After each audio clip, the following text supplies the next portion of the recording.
नमस्कार, मैं राज सर आपके अपने चैनल इंटरवाला बीपीएससी गुरु पे स्वागत। उम्मीद करते हैं दोस्त आप सभी लोग स्वस्थ होंगे, मस्त होंगे।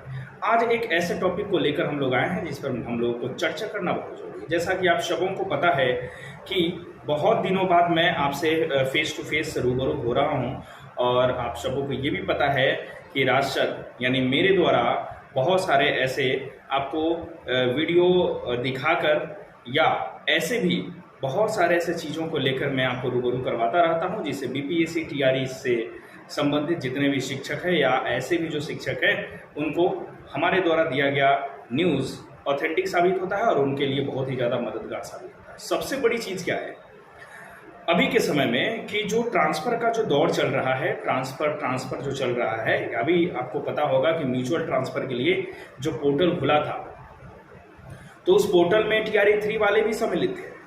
लेकिन जब 3 दिन के बाधित होने के बाद, जब 3-4 दिन के म्यूचुअल ट्रांसफ़र बाधित था, स्थगित कर दिया गया था, तो उसके बाद जब पोर्टल खुला है तो उस पोर्टल के में हम लोग देख पा रहे हैं क्या कि टीआरई 3 वाले जो भी शिक्षकगण हैं, जो भी नवनियुक्त शिक्षकगण हैं, वो म्यूचुअल ट्रांसफ़र के लिए एलिजिबल नहीं। इस चीज़ को आप लोग जान रहे हैं।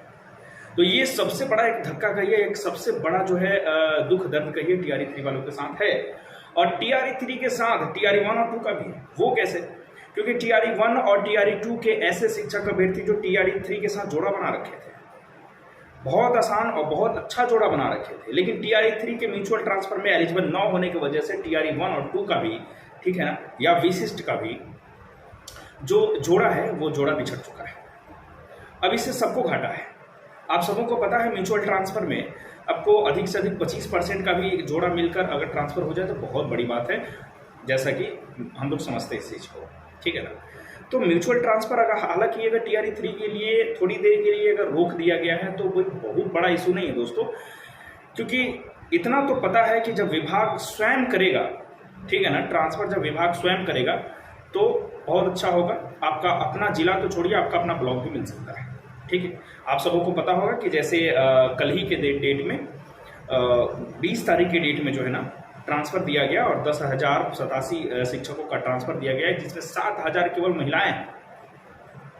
3400 ऐसे कुछ पुरुषों को जिलावंटन भी कर दिया गया है। सिद्धार्थ सर ने कहा भी तो था कि जो ट्रांसफ़र की प्रक्रिया है वो चलती रहेगी, वो रुकेगी नहीं। इसलिए मेरे टीआरई 3 शिक्षकगण, आप लोग परेशान ना हो, आप लोगों का भी ट्रांसफ़र होना एकदम सुनिश्चित है। अब यहाँ पे कोई नहीं रुकने वाला है, क्योंकि साल भर के अंदर आप लोग भी अपने सेम जिला में जाने वाले हैं, ठीक है। तो ये बड़ा मुद्दा नहीं है। सबसे बड़ा मुद्दा क्या है कि देखिए, चुनावी माहौल है, चुनावी वर्ष है, तो इसमें सब लोगों को जो है एक संगठन बनाकर आपको आंदोलन में भाग लेना चाहिए। और ये किस लिए? तो 7वां वेतन आयोग की डिमांड करने के लिए। 7वां वेतन आयोग का डिमांड हुआ है, अब वो जोर पकड़ने लगा है और हम लोग भी चाहते हैं इस चुनावी वर्ष में कि आप सरकार के पास ये बात अगर भेजेंगे तो जाहिर सी बात है कि 7वां वेतन आयोग लागू हो जाएगा। भले 7वां वेतन आयोग जो है, 7वां वेतनमान जो है वो आपको इलेक्शन के पहले देखने को ना मिले, लेकिन कम से कम ये जो बात है ना वो कैबिनेट तक तो पहुंचेगी, ठीक है। तो जब वहां से मंजूरी मिल जाएगी तो हो सकता है इलेक्शन के बाद इस चीज़ का फायदा हम सबों को मिल जाए। इसलिए हम लोगों को वेतनमान 7th पे कमीशन जो वेतनमान है उसकी चर्चा करनी चाहिए, ठीक है ना। और ट्रांसफ़र की जहाँ तक की बात है कि किसी का ट्रांसफ़र रुकने वाला नहीं है। 6 महीना साल भर के अंदर में सभी लोग अपने ही जिला में जाने वाले हैं, इतना कन्फर्म, क्योंकि उन्होंने इंटरव्यू में बोला था कि ट्रांसफ़र रुकने वाला नहीं। आयोग जो है ना, जो शिक्षा विभाग है वो अपने ढंग से काम कर रही है। देखिए, किसी को पता भी नहीं था कि कल के डेट में कि 10,000 का जो ट्रांसफ़र किया वो होगा भी नहीं होगा, ये भी किसी को पता नहीं था, अचानक आ गया। कितना खुशी का माहौल रहा होगा सोचिए। इसका मतलब है कि शिक्षा विभाग जो है अब अपने विभाग के अंदर कोई ना कोई कार्यवाही कर ही रही है, सो नहीं रही है, कार्य कर रही है। तो ये कार्य होती रहेगी, लेकिन हम लोगों का पहला प्राथमिकता दायित्व होता है कि हम लोग 7th पे वेतनमान के लिए मुद्दा उठाएं और इस चीज़ को लागू करवाएं, ठीक है। तो चलिए हम आपको एविडेंस भी दिखाते हैं कि ये जोड़ कैसे पकड़ रहा है, ठीक है। और कोशिश करिएगा मेरे शिक्षकगण, मेरे प्यारे शिक्षकगण, की हम आपके सामने रूबरू इसलिए हुए हैं क्योंकि एक तो सुविधा की कमी है, बहुत दूर है हम लोग, सुविधा की कमी है और सामने रूबरू नहीं हो पाते हैं। तो आपको आज थोड़ा शेयर करने की ये ज़रूरत है और सपोर्ट करने की आवश्यकता है। थोड़ा सा समय लगेगा, इसमें ज़्यादा समय नहीं लगता है।